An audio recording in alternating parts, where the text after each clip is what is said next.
Vamos a estar en Romanos 8, versículo del 1 al 17. Así que le pido que tengan sus Biblias allí abiertas, si no en su teléfono, en el app, en modalidad de silencio sería bueno, para que podamos seguir algunas de las cosas que vamos a estar compartiendo hoy sobre este tema aquí. La semana pasada nosotros hablamos sobre el revelador de misterios, aquel que revela misterios allí. Refiriéndonos a quién, a Dios el Espíritu Santo. Es Él el que revela los misterios que estuvieron ocultos en el Antiguo Testamento. Dice Pablo, se fueron revelados a ellos por medio del Espíritu Santo. Y uno de esos misterios dijimos que era ¿quién? El Señor Jesucristo, el Mesías. Otro de esos misterios pudiera haber sido la crucifixión. Como en la crucifixión está la victoria de Dios para nosotros. Otro de esos misterios pudo haber sido la tumba vacía también, ¿verdad? O sea, hablando de esto, pero el misterio en lo que habla, otro de esos misterios es que ya no hay división entre judíos y gentiles, porque el velo fue quitado, la pared divisora fue quitada y ahora somos uno en Cristo. Todos estos son misterios que estuvieron ocultos en el Antiguo Testamento, pero que fueron revelados en Cristo Jesús por medio del Espíritu Santo a los apóstoles y después a los discípulos. Así que dijimos la semana pasada que Él nos da entendimiento. Dentro de muchas cosas que el Espíritu Santo hace en nuestras vidas, Él nos da entendimiento para conocer a Dios. También Él nos da el mensaje que necesitamos en el momento que necesitamos, porque Él sabe nuestra necesidad. Y también Él nos da el discernimiento necesario para cada situación, porque a veces nos encontramos en situaciones en la vida que decimos, ¿qué hacemos? Hay una encrucijada ahora aquí, ¿qué puedo hacer? Y oramos y buscamos dirección de Dios y si esperamos en obediencia a Dios, Dios nos da el discernimiento adecuado para nosotros tomar la decisión. Así que concluimos la semana pasada que la verdadera sabiduría viene de Dios y nos es revelada por el Espíritu Santo. Así que dijimos allí que seamos sabios y no rechacemos. Seamos sabios y no rechacemos o ignoremos la sabiduría que el Espíritu Santo nos comunica a diario, porque Él todos los días nos está hablando. ¿Okay? Cada vez que usted y yo leemos su palabra, Dios nos está ministrando, y nos está ministrando por medio de su palabra, y el Espíritu Santo nos ilumina allí y nos da discernimiento para interpretar la voluntad de Dios allí. Una vez que ya está dicha, pero muchas veces nosotros didn't get it toda completamente. Hoy vamos a seguir en esa dirección. ¿Por qué? Solo para refrescar y para recordar. El tema de este año es andar en el Espíritu. Ese es el tema. No es que todo el año vamos a estar hablando del Espíritu Santo. No. Viene una serie ahora que próximamente sobre los 10 mandamientos, que me gustaría que no se perdiera. Los 10 mandamientos de Éxodo capítulo 20. Me gustaría que no se perdiera esa serie de sermones. Son unos 10 o 12 allí. Pero me gustaría que no se lo perdiera porque nosotros tenemos una concepción de los 10 mandamientos y me gustaría que escuchara esto.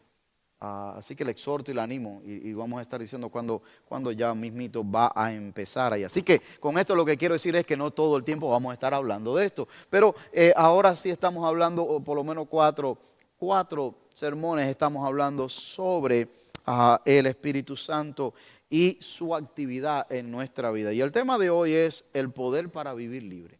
Es una de las cosas que Él nos habilita, nos capacita para poder vivir libre. Muchas veces las personas dicen, no, Cristo te ha hecho libre, pero no está viviendo en libertad. Todavía sigues amarrado allí, sigues atado. Hay ciertas ataduras que usted dice, pero es que no me puedo desatar de esto. No, sí te puedes desatar de eso. Ya tú eres libre de esto, pero no realmente lo has entendido, no lo has hecho tuyo allí. Increíblemente, hermanos, y digo increíblemente por la situación que está pasando ahora y de hace algunos años ya, el primer país de nuestro continente en obtener la libertad de la esclavitud fue el país de Haití. ¿Qué te parece? Yo me quedé sorprendido cuando estaba buscando esos datos. ¿Sí? Así mismo como usted lo escucha. En el 1791 comenzó lo que fue una revuelta de los esclavos, que dicho sea de paso, es la única sublevación o revolución de esclavos que ha tenido éxito en la historia de la esclavitud. La de Haití. Y en el 1804 quedaron libres. En esa fecha aproximadamente también Santo Domingo. También, en esa fecha aproximadamente allí. Otro de los países que primero también dio libertad a los esclavos fue México en el 1810. De ahí le sigue Chile en el 1811. Y dijéramos, ¿y Estados Unidos qué? No, Estados Unidos hasta el 1863.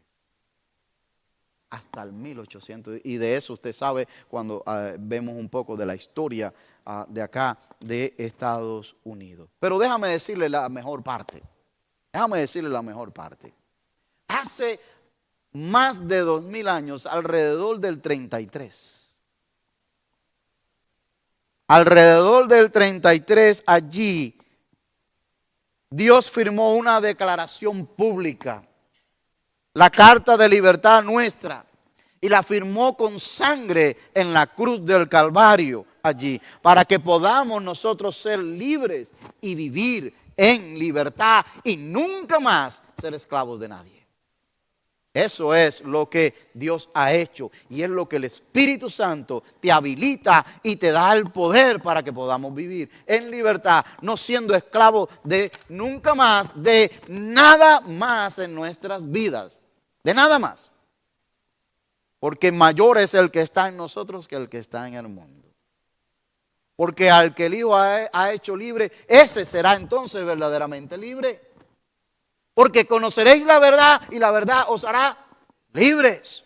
Entonces, una y otra vez Dios nos recuerda de esta libertad, no libertinaje, que es diferente. Como algunos han querido interpretar esto. Pero libertad, libertad de la esclavitud a que estábamos sometidos en la carne. Y de eso es que queremos hablar hoy, hermanos. Romanos 8.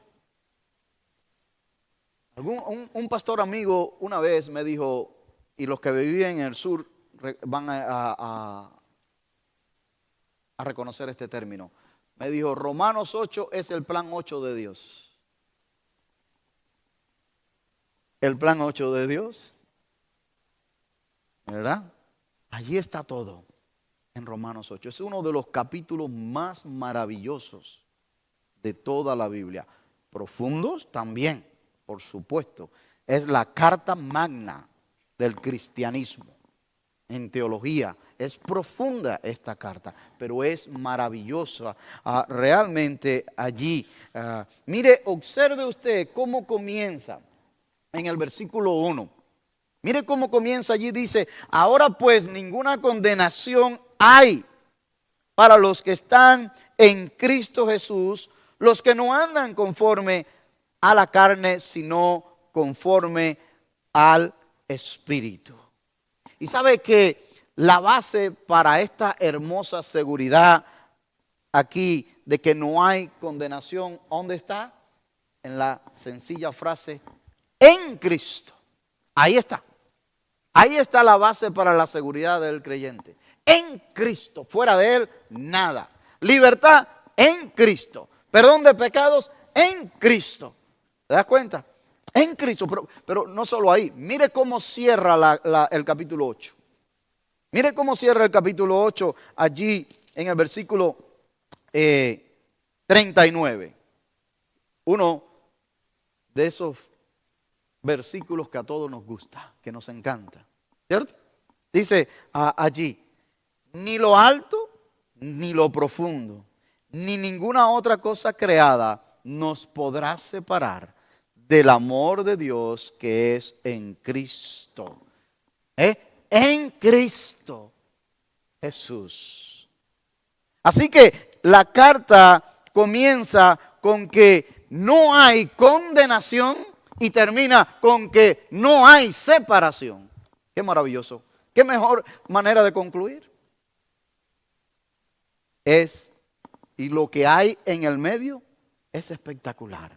Que no nos da tiempo a nosotros hoy poder abordarlo todo, pero que aquellos que estuvieron los miércoles en la noche cuando estudiamos Romanos, lo estudiamos verso por verso y hablamos de todo esto allí a gusto, sin tanto apuro allí.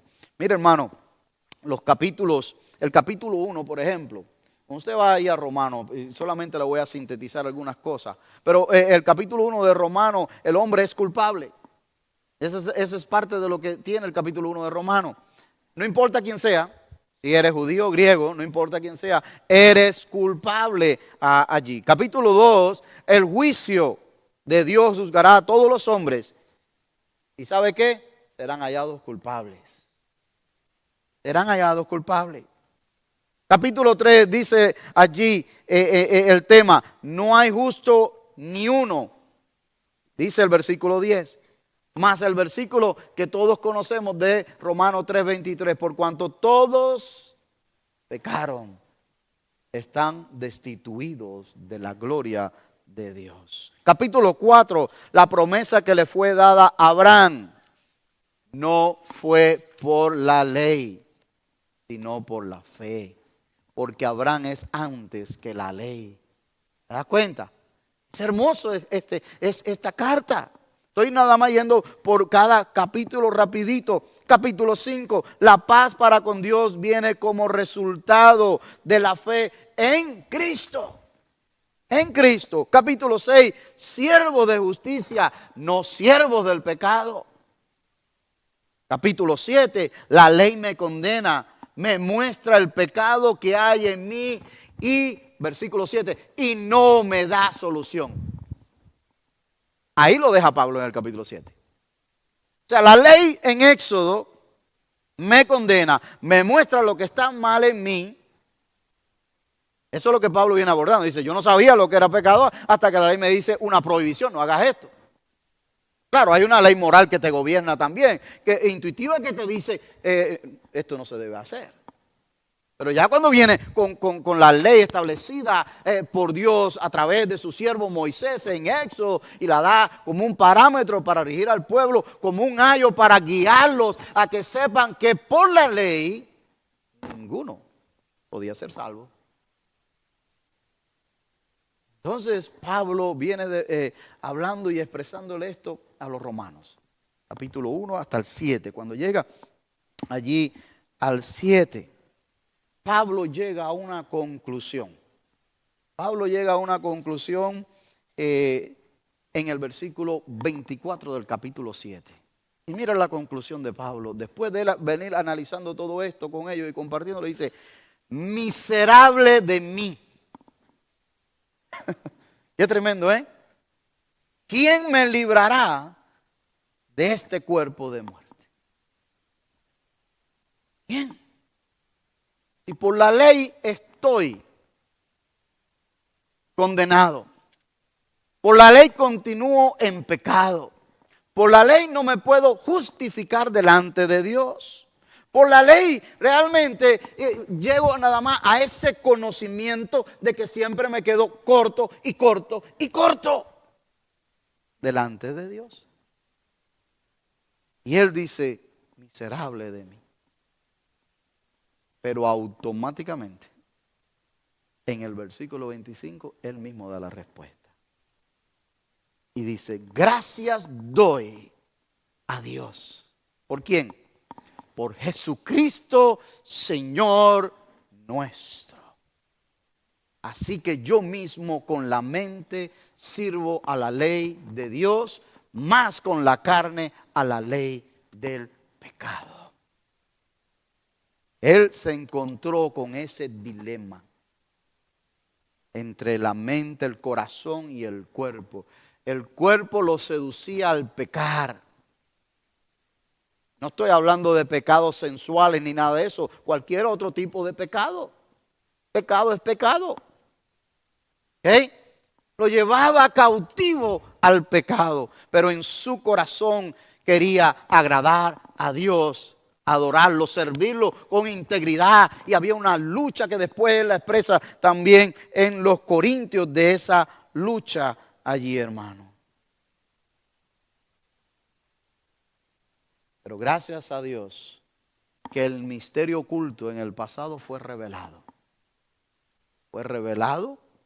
Pablo y los apóstoles lo entendieron por el Espíritu, lo plasmaron ellos y muchos otros de los autores y ha llegado hasta nosotros. Por eso lo mejor del capítulo 8 está por venir. Está por venir.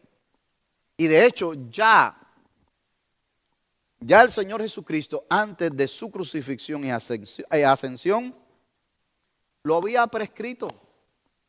Si usted va a San Juan, capítulo 16, yo le voy a decir nada más, le voy a parafrasear algunas de las cosas que dice, usted rapidito la mente le va a llevar ahí a aquellos que lo dominan. Dice, os conviene que yo me vaya, porque si yo no me voy, no vendrá el Paracleto, el Consolador, ¿verdad? Aquel que va a estar a su lado. Él va a testificar de mí. Él no hablará de su propia cuenta. Él os hará saber todas las cosas, etcétera, etcétera, etcétera. Todo lo que dice ahí concerniente al Espíritu Santo. Entonces Pablo en Romanos 8 viene a hablarnos de esto, hermano. De regreso al versículo 1 del capítulo 8, donde dice que no hay condenación. Me gustaría que usted recordase esto. No dice que no vamos a fallar nunca una vez que estamos en Cristo, ¿verdad? No dice eso. No dice que no cometeremos errores una vez en Cristo. No dice que no habrá consecuencias de nuestras malas decisiones una vez en Cristo. ¿Ah? No dice eso. Ni siquiera dice que ya no pecaremos una vez que estamos en Cristo. ¿Ah? Los creyentes fallamos, hermanos. La libertad, vuelvo y repito lo que dije anteriormente, la libertad con la cual hemos sido comprados a precio de sangre no es sinónimo de libertinaje. El apóstol Pablo dice allí que todo me es lícito, pero ¿qué? Pero no todo me conviene. No todo me conviene. ¿Ve? Entonces, si cometemos errores, si fallamos, si pecamos, mientras estemos en esta carne que es débil y en este mundo bajo las acechanzas de Satanás, las del mundo y esta carne que es débil, por supuesto que vamos a pecar y vamos a fallar. ¿Recuerdan ustedes lo que hizo Abraham? Él mintió con relación a su esposa, dijo que era su hermana. ¿Se recuerdan ustedes lo que hizo David? David cometió adulterio. ¿Se recuerdan ustedes lo que hizo Pedro? Hace poco hablamos de él, que quería matar a un hombre. Gracias a Dios que nada más le llegó ahí a la oreja, pero lo quería matar. Ahora, por supuesto que cada uno de ellos sufrió sus consecuencias. ¿Sí o no? Cada uno de ellos, unos más que otros.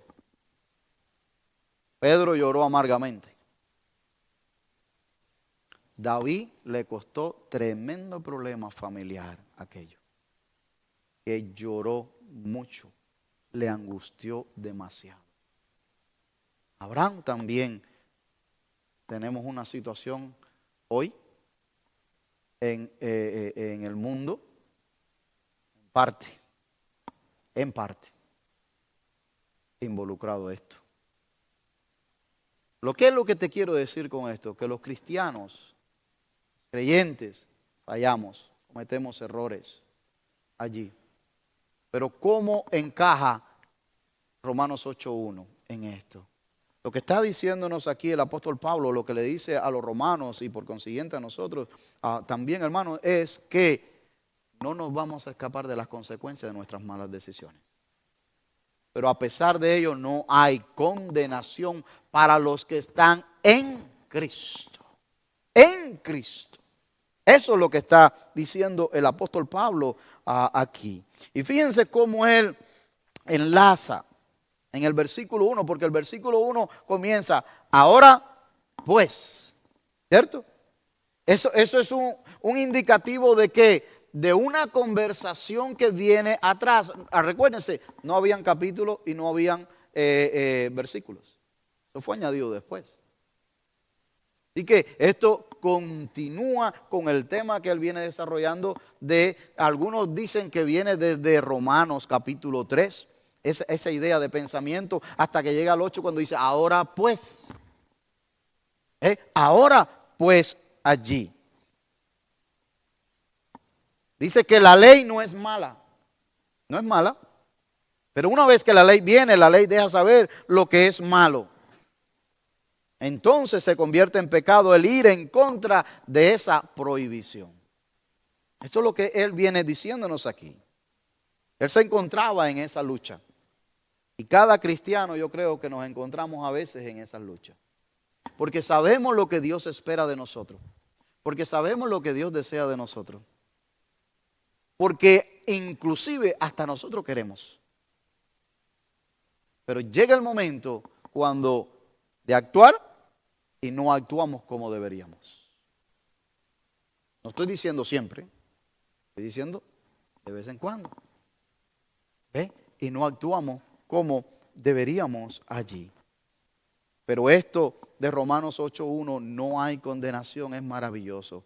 Porque en Cristo Jesús hemos sido liberados de la condenación. En Cristo Jesús hemos sido liberados de la condenación. La ley condena, eso es así. La ley apunta. Pero lo que es interesante para nosotros ahora es nuestra nueva relación con relación a la ley. Con relación a la ley, con relación a Dios. Por lo tanto, la ley ya, por cuanto la ley, porque yo tengo una nueva relación ahora con Dios con relación a la ley. Pero por cuanto la ley yo no puedo ser condenado. Porque yo tengo una nueva relación ahora con Dios. Y esa ley ya no tiene ese valor sobre mí para exigirme a mí allí. Pablo declaró 3 cosas acerca del creyente y de la ley. La primera es que la ley no nos puede exigir nada. Versículo 2. Dice ahí el versículo 2. Porque la ley del Espíritu de vida en Cristo Jesús, vuelve de nuevo el énfasis. ¿Dónde? En Cristo Jesús. Dice, me ha liberado de la ley del pecado y de la muerte. Hermano, más claro no se lo puede decir el apóstol. Me ha liberado. El creyente ha sido liberado de la ley del pecado y de la muerte. Ahora tiene vida ¿en qué? En el Espíritu. Porque estábamos ¿qué? Muertos en nuestros delitos y pecados, dice la Biblia. Aunque funcionamos en este mundo, aunque caminamos, trabajamos, tenemos familia, etcétera, la parte espiritual como Dios lo ve y como está el hombre sin Cristo es muerto. Muerto. Pero en Cristo Jesús ahora ha revivido, ha sido vivificado, ahora vive y es libre, dice el apóstol. Una vida que no está sujeta a la ley. En Cristo Jesús ahora tu vida y mi vida no está sujeta a la ley. Pero sí te voy a decir a qué está sujeta. Porque tampoco es así tan easy, tan fácil, ¿verdad? Ahora pues no estoy sujeto a la ley, pues bueno, ya usted sabe. Pero está sujeta a la obediencia en Cristo. Está sujeta a la obediencia en Cristo. No está sujeta a la ley porque alguien cumplió la ley por ti y por mí. Pero está sujeta a la obediencia total en Cristo Jesús. Esto es lo que Pablo dice en este versículo 2 aquí. La ley ya no tiene jurisdicción sobre el creyente, pues está muerto a la ley y es libre, dice el apóstol Pablo. ¿Por qué? Porque la ley del Espíritu de vida en Cristo Jesús me ha liberado. Me ha liberado. Pero otra cosa más que dice Pablo en el versículo 3 aquí es que la ley no nos puede condenar. La ley no nos puede condenar. Mira lo que dice. Dice, porque lo que era imposible por la ley, por cuanto era débil por la carne, Dios, enviando a su Hijo en semejanza de carne de pecado y a causa del pecado, condenó el pecado en la carne. ¿Por qué la ley no me puede condenar? ¿Por qué? Porque Cristo ya sufrió esa condenación en la cruz del Calvario. Él pagó por ti y por mí y por todo aquel que en Él cree. Como dice la palabra, no se pierda, mas tenga vida eterna. La ley no podía salvar, porque si por la ley hubiese sido salvo alguna persona, ¿para qué vino Cristo entonces? ¿Cierto? La ley era un ayo, era algo que apuntaba. La ley no podía salvar, solo condenar, solo apuntar a lo que está malo, a lo que es el pecado en tu vida y en mi vida. Pero Dios envió a su Hijo a salvarnos y hacer lo que la ley no pudo hacer. La ley de doble responsabilidad. ¿Usted sabe lo que es la ley de doble responsabilidad? La ley de doble responsabilidad establece que un hombre no puede ser juzgado, ¿qué? 2 veces por el mismo crimen. Cristo ya pagó por ti y por mí. Cristo ya pagó por nosotros. Él tomó tu lugar y mi lugar en la cruz del Calvario. La condena por nuestros pecados. Si estamos en Cristo Jesús, dice el apóstol Pablo de regreso al versículo 1, no hay condenación. ¿Te das cuenta? No hay condenación. Y tercero, versículo 4, hablando del apóstol Pablo de estas 3 elementos, la ley no nos puede controlar tampoco. Versículo 4. Para que la justicia de la ley se cumpliese en nosotros, que no andamos conforme a la carne, sino conforme al Espíritu. El creyente vive una vida justa o justificada, pero no por el poder de la ley, sino por el poder del Espíritu Santo. No puede vivir de otra manera. No puede vivirla de otra manera, sino por el poder del Espíritu Santo allí, mis hermanos. La ley no tiene poder para producir santidad. ¿Ok? La ley no tiene poder para producir santidad. Lo que produce la ley es un estereotipo, nada más afuera. De vestirse de cierta manera, de hacer ciertos ritos y de guardar ciertas cosas. Eso es lo que produce la ley. Por eso el Señor Jesucristo, cuando se tropezó con algunos de los fariseos, los llamó ¿qué? Sepulcros blanqueados. Porque por afuera se ven muy bonitos. Por afuera cumplen con ciertos requisitos, pero por dentro están podridos. Así lo llamó él. Porque se iban a meter a casas de las mujeres, las viudas. Porque querían los primeros asientos en la sinagoga. Porque hacían tocar trompeta cuando iban a diezmar o a dar la ofrenda. ¿Ah? Jesús es fuerte con ellos. Porque por la ley no produce santidad de verdad. Quien produce santidad es Dios, el Espíritu Santo en tu corazón. Que es el que te redarguye allí, el que te dice esto está mal, esto no está bien, esto no agrada a mi Dios, esto no debes de hacer. Tú eres un hijo de Dios, tú eres una hija de Dios y debemos de seguir la palabra de Dios. Debes de pedir perdón, debes de adorar a Dios, debes de hacer esto, lo otro, lo otro y lo otro. Ese es el Espíritu Santo que produce esto aquí. Él es el que produce el querer como el hacer por su buena voluntad. Si vamos a andar en el Espíritu, debemos de buscar las cosas. Es el que produce todas estas cosas en nuestras vidas. Y ese poder está en ti y en mí. Ese poder te ha hecho libre. Nos ha hecho libre para vivir en libertad. Allí, mis queridos hermanos. Por eso dice Juan 5:24. de cierto os digo que el que oye mi palabra y crea al que me envió tiene vida eterna y no vendrá. ¿A qué? A condenación, mas ha pasado de muerte a vida. Esas son palabras del Señor Jesucristo. Esas no son palabras de Juan, son palabras del Señor Jesucristo. Antes que Pablo, el apóstol Pablo, escribiera Romanos. Antes de Romanos 8:1, el Señor Jesucristo estaba diciendo esto. Para ti y para mí. Déjame decirte algo más con relación a vivir libres. El victorioso está en nosotros para que podamos vivir libres.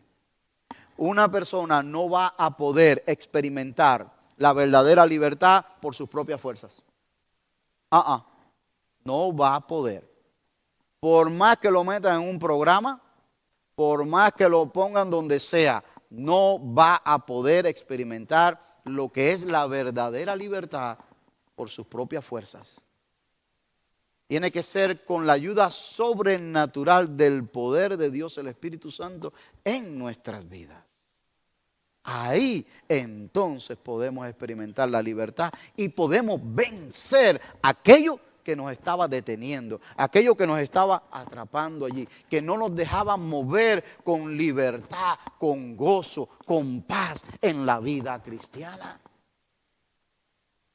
Es solo con su poder, mis queridos hermanos.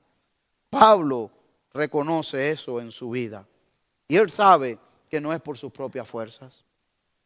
La palabra que se usa aquí en los versículos del 5 al 11 y en todo el capítulo, yo te diría básicamente sobre el espíritu, es la palabra hebrea ruach, que significa viento, aliento o espíritu. La palabra de traducción para el griego es neuma. De ahí tenemos nosotros la palabra en español neumático, que hoy usamos hoy en día. Ambas palabras se usan en estos pasajes del capítulo 8 para referirse al Espíritu Santo. ¿Sabe lo que es más interesante? Que 5 veces aparece del capítulo 1 al capítulo 7. 5 veces aparece la palabra rúa o neuma en griego, que es como está escrito el capítulo 8. Pero es similar lo que significa. 5 veces. Del capítulo 9, fíjense, capítulo 1 al 7, 5. Del capítulo 9, ¿okay?, al capítulo 16 aparece 8 veces. Aparece allí 3 veces más. Pero en el capítulo 8, que es donde nosotros estamos hoy, aparece, algunos comentaristas bíblicos dicen 20 veces, otros han interpretado una parte del Espíritu, que es el Espíritu Santo, otros dicen no, que se refiere al Espíritu del hombre, está entre 20 y 21 veces, solamente en ese capítulo. Para que, entonces, de ahí es que viene la importancia del Espíritu Santo en tu vida. Del Espíritu Santo en nuestras vidas, hermanos. La verdad es que es solo por medio del Espíritu Santo que podemos vivir en victoria. La semana pasada vimos que Él es el que revela los misterios y nos da sabiduría para vivir. Nos da discernimiento. Hoy estamos viendo que Él es el que nos da el poder para poder vivir libres. Él nos da la sabiduría, lo vimos la semana pasada. Discernimiento, ilumina nuestro pensamiento, ¿verdad? Allí trabaja con nosotros.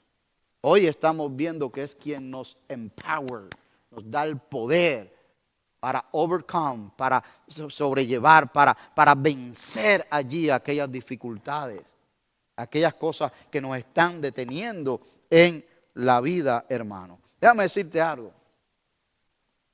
El poder está en nosotros. El poder está en usted y en mí. Solo tiene que usted creerlo y hacer lo suyo.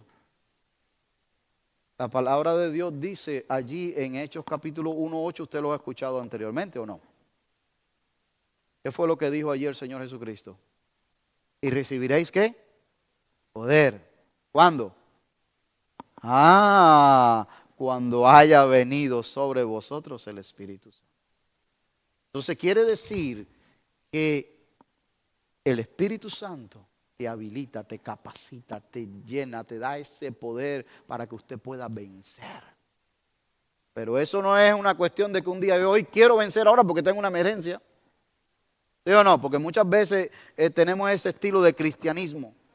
Y Dios a veces, déjame decirle, Dios a veces en su misericordia lo hace porque nos ama. Déjame decir, es la verdad. Dios a veces en su misericordia lo hace porque nos ama. Pero no es lo común.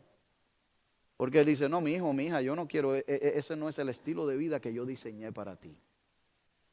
El estilo de vida cristiano que yo diseñé para ti es un estilo de vida de comunión. Un estilo de vida que tú y yo podamos interactuar. Que yo te hable, que tú me escuches. Que tú me obedezcas porque yo quiero lo bien para ti. Que tú converses conmigo todo el tiempo, lo más que puedas.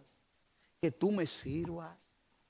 ¿Para qué? Para que juntos, porque yo te quiero usar, yo puedo usar miles de ángeles que están a mi disposición, pero yo quiero tu beneficio, yo quiero tu crecimiento, yo quiero bendecirte y por eso te quiero usar. ¿Te das cuenta? Eso no va a pasar a menos que usted y yo, hermanos, lo deseemos y lo hagamos nuestro. Mira, él menciona varias cosas que nosotros debemos de hacer aquí. Dice el versículo 5, dice, pensemos en las cosas del Espíritu, dice Pablo. Pensemos en las cosas del Espíritu. Vive inclinado a las cosas espirituales. ¿Cómo piensa ahora un cristiano? Yo le puedo preguntar a usted, ¿cómo piensa ahora usted que ha recibido a Cristo como Señor y Salvador de su vida?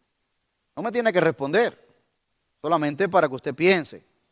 Su pensamiento ahora de cristiano no es el mismo que usted tenía anteriormente antes de recibir a Cristo. Por lo menos el mío no lo es. De vez en cuando la vieja naturaleza quiere retomar ese pensamiento, ¿cierto? De vez en cuando quiere allí imponer el pensamiento de la carne y no el pensamiento en el Espíritu. Pero, ¿cómo es su vocabulario ahora en Cristo? Es un vocabulario diferente. Debería de ser diferente. ¿Cómo es nuestra manera de pensar con relación a la iglesia, a las cosas eternas, a las cosas espirituales, al prójimo? Es diferente. Pero eso sucede cuando nos inclinamos nosotros, cuando pensamos en las cosas del Espíritu. Nuestro pensamiento es más puro, debe ser más limpio, dejando muchas cosas de las que antes pensábamos. Debe ser, hermano. Dice allí la palabra de Dios en Proverbios 23:7, ¿por cuál es su pensamiento en su corazón? El tal es. El tal es. Come y bebe te dirá, mas su corazón no está contigo. ¿Cuál es su pensamiento en su corazón? Así es. Pablo dice a los romanos, no estamos condenados, todo lo que nosotros hemos visto. Entonces, ¿qué hacemos? Andar en el Espíritu. Piensa en las cosas del Espíritu, no piensa en las cosas de la carne. ¿Qué es lo que te ocupa? Perdón, déjame rephrase eso. Porque sí tenemos que pensar en las cosas de la carne porque en este mundo vivimos. Tenemos que planear. Si mañana Dios nos presta vida, que vamos a ir a trabajar, ¿verdad? Que los muchachos al colegio, que aquí, que para allá, que etcétera, ¿verdad? Eso es normal. No, tampoco queremos ignorar lo que es una realidad en nuestras vidas. Pero inclinar, pensemos en las cosas. ¿Qué es lo que premia nuestro pensamiento? De constantemente nosotros estamos pensando en las cosas del mundo, pero no en las cosas espirituales, las cosas de Dios, o solo las cosas de Dios es el domingo en la mañana o el miércoles. Porque Dios te habla todos los días. La idea es que lleve usted todo pensamiento cautivo a la mente de Cristo. Y dice la palabra de Dios que nosotros tenemos que la mente de Cristo. La mente de Cristo. También dice el apóstol Pablo en el versículo 6, ocupémonos del Espíritu. Pensemos y ocupémonos. Wow, dos palabras. Pensemos y ocupémonos. Ocuparse del Espíritu es alimentarlo, hermano. Es hablar con Dios. Es leer su palabra. Es servirlo. Todo esto alimenta el Espíritu. Y usted sabe lo que el resultado cuál será. Lo que dice el apóstol Pablo en el versículo 6. Gozo y paz. Gozo y paz. Gozo y paz. Dice Pablo, tercer aspecto, voy a volarme unos pocos versículos porque el tiempo nos apremia. Voy a ir al versículo 11. Pablo nos exhorta a que vivamos vidas vivificadas. No solamente que pensemos en el Espíritu, que nos ocupemos del Espíritu, pero que vivamos vidas vivificadas allí, hermano. Y una vida vivificada es lo contrario a una vida esclavizada. Ya hemos sido liberados, recuérdese, hace más de 2000 años. Versículo 11 dice, y si el Espíritu, este versículo es tremendo, hermano. El tiempo no da para desglosarlo y compartir de él, pero de él hay una sola prédica. Dice, como del 1 también, dice, y si el Espíritu de aquel que levantó de los muertos a Jesús, si el Espíritu de aquel, ¿de quién está hablando? El Espíritu de Dios que levantó a Jesús de los muertos. ¿Ok? Mire eso allí. Mora, la palabra mora, tiene por habitación, ha hecho un tabernáculo en tu vida, en tu corazón. Si el Espíritu de Dios que levantó de la tumba al Señor Jesucristo habita de manera permanente, no temporal o intermitente, de manera permanente. Allí dice, en vosotros, vuelve el artículo, dice, el que levantó de los muertos a Cristo, ¿quién? El Espíritu de Dios, ¿ok? Jesús vivificará también vuestros cuerpos mortales por su Espíritu que habita, que mora en vosotros. Hermano, eso es grande. Ese versículo. Eso es grande. Porque el mismo Espíritu que derrotó a la muerte, que levantó al Señor Jesucristo, que la muerte no lo pudo retener, es el mismo Espíritu que mora en ti y en mí. Eso es grande, eso es poderoso, lo que nosotros no alcanzamos a abrazar el full potential, ¿verdad? El potencial completo de lo que Dios tiene en nosotros y que nos quiere usar, pero muchas veces porque la carne está de por medio. Que la carne está de por medio, entonces no puede haber una manifestación completa. Pero qué tremendo esto, hermano. Ese espíritu vive en ti y en mí. Por lo tanto, a ese espíritu no hay nada ni nadie que lo detenga en tu vida. El único que lo puede detener es Dios mismo o nosotros con nuestra desobediencia contristándolo. ¿Te das cuenta? You can overcome. Tú puedes vencer lo que sea. Lo que sea. Por medio del poder que vive en vosotros. Lo que sea. Si lo creemos. Sí, lo creemos, hermano.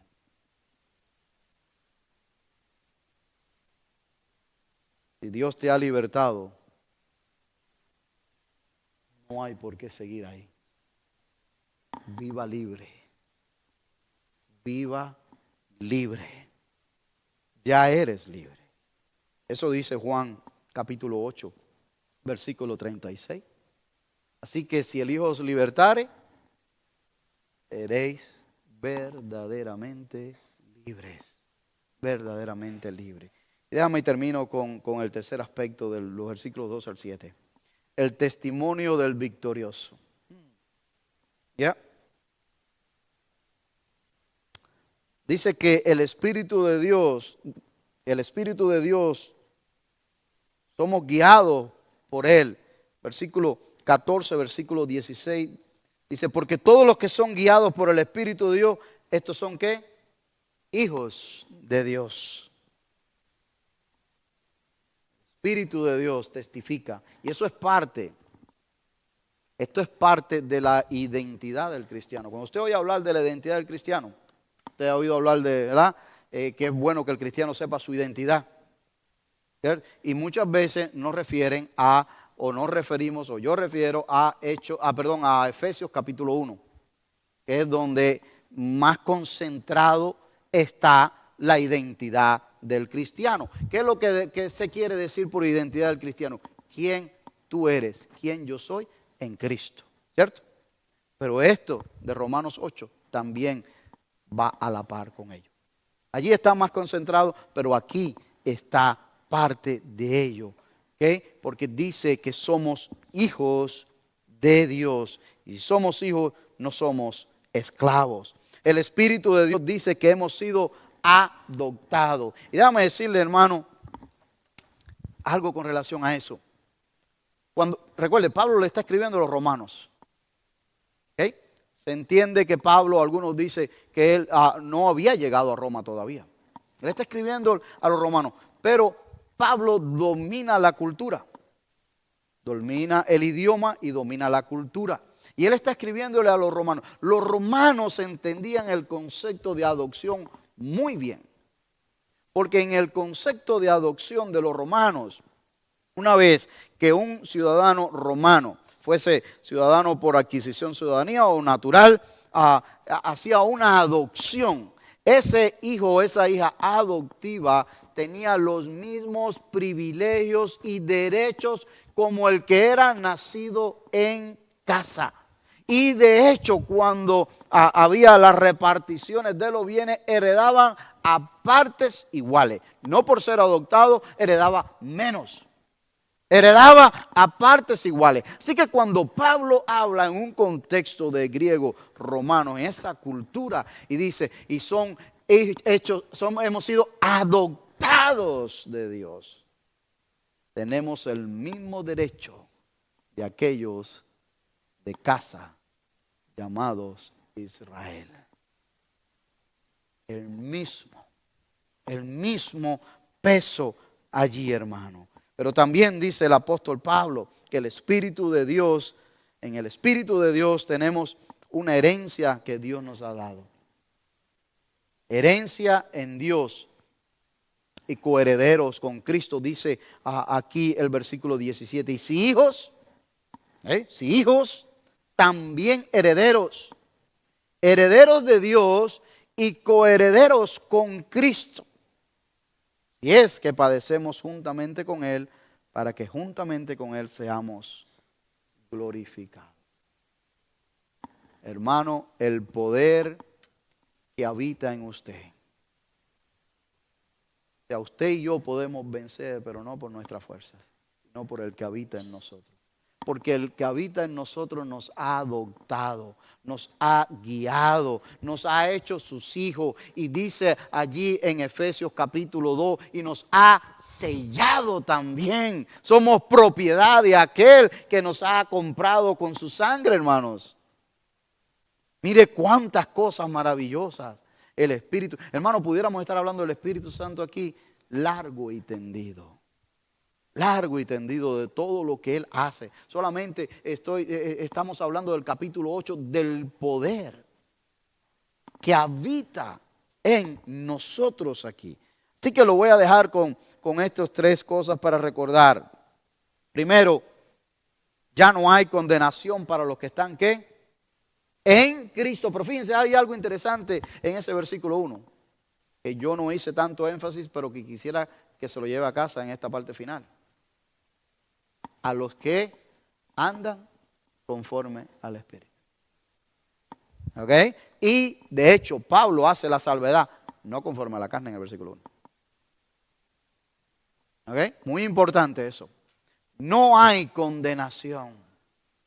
El mundo podrá condenarte, Satanás podrá susurrarte que esto, lo otro, acá las amistades podrán decirnos lo otro, pero el Señor Jesucristo y Dios dice, no hay condenación porque yo pagué por él. El día que nos presentemos delante de la corte celestial y venga el juicio final, dice, no hay condenación para él y ella, porque he aquí Jesucristo el justo que pagó por él y por ella. No hay condenación. Esto es lo que Pablo viene diciendo. Segundo, vivamos la vida como hijos de Dios, resucitados, libres, no atados a nada de la carne. No me diga allí que un vicio lo va a dominar. No, señor. No, señora. Nada de eso nos va a dominar. Porque entonces estamos diciendo que el que vive en mí es menos poderoso que mi carne. ¿Cómo va a ser eso? ¿Me sigue? No puede ser. De ninguna manera. El que vive en usted. Mire, hermano, si no fuera porque Dios es Dios y nos tiene el Espíritu Santo controlado allí. Mire, hermano, no hubiera una partícula de una célula, qué sé yo, qué será lo más chiquito que tiene uno en el cuerpo, yo no sé, microscópicamente hablando, que la pudiéramos encontrar porque desapareceríamos, hermanos, del poder que hay dentro de nosotros.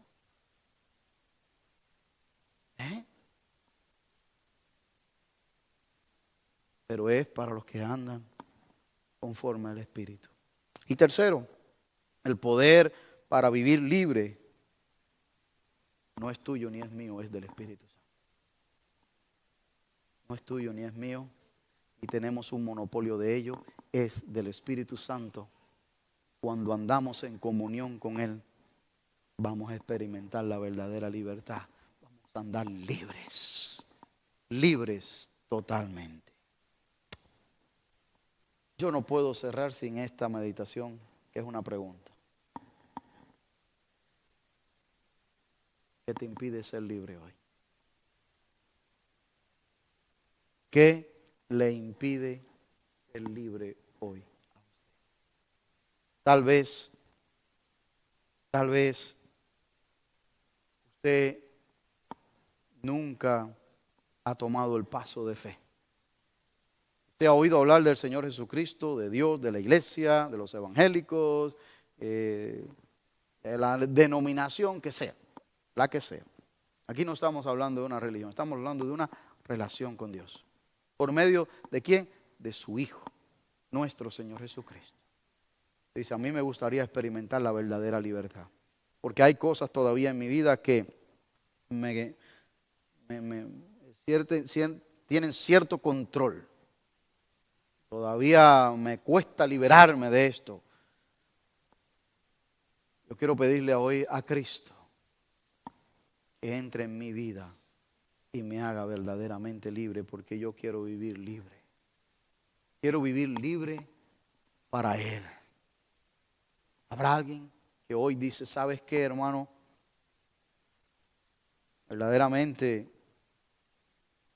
usted ha hablado sobre Dios, el Espíritu Santo, ese poder que Él tiene, que es invisible porque no lo veo, pero está ahí porque he visto a otras personas que han hecho cambios radicales en su vida y no me puedo explicar cómo lo han hecho fuera de la explicación que Dios, el Espíritu Santo, ha tratado con ellos.